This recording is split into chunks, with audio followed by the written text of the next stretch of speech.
कर्म के विषय में श्रीमद् भगवद गीता में कहा गया है कि न ही कश्चित क्षणमपि जातु तिष्ठत्य कर्मकृत, अर्थात कोई भी मनुष्य किसी भी अवस्था में क्षण मात्र भी कर्म किए बिना नहीं रह सकता। यानी हर क्षण मनुष्य कर्म कर रहा है, क्योंकि हम 4 तरीके से कर्म करते हैं। पहला, विचारों के माध्यम से, जैसे किसी के बारे में कुछ सोचना। दूसरा, शब्दों के माध्यम से, जैसे किसी को कुछ कहना।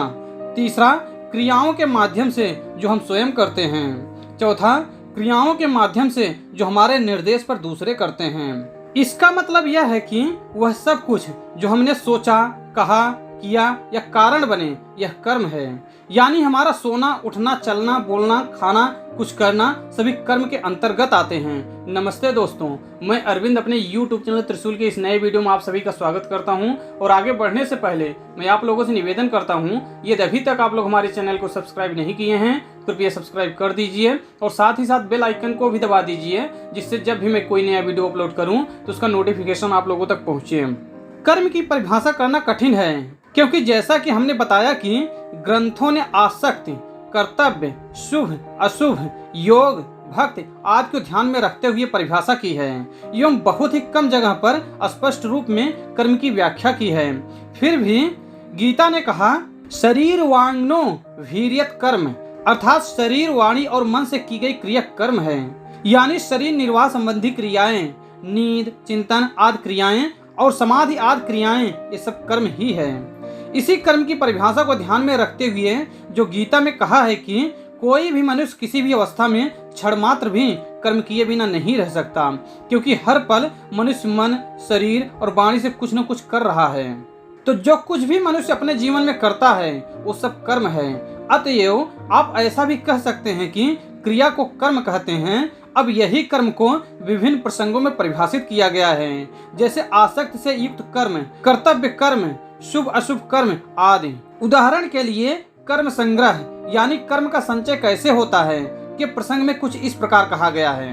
गीता में कहा गया है, कर्णम कर्म कर्तेत त्रिविधा कर्म संग्रह, अर्थात कर्ता, करण तथा क्रिया, यह 3 प्रकार का कर्म संग्रह है। देखना, सुनना, समझना, स्मरण करना, खाना पीना आदि को क्रिया कहते हैं। दूसरे शब्दों में करने को क्रिया कहते हैं। उपर्युक्त समस्त क्रियाओं को करने वाले को कर्ता कहते हैं। दूसरे शब्दों में कर्म करने वालों को कर्ता कहते हैं। जिन मन, बुद्धि और इंद्रियों के द्वारा उपर्युक्त समस्त क्रियाएं की जाती हैं उसको करण कहते हैं। दूसरे शब्दों में जिन साधनों से कर्म किया जाए उसे करण कहते हैं। इन तीनों के संयोग से ही कर्म का संग्रह होता है।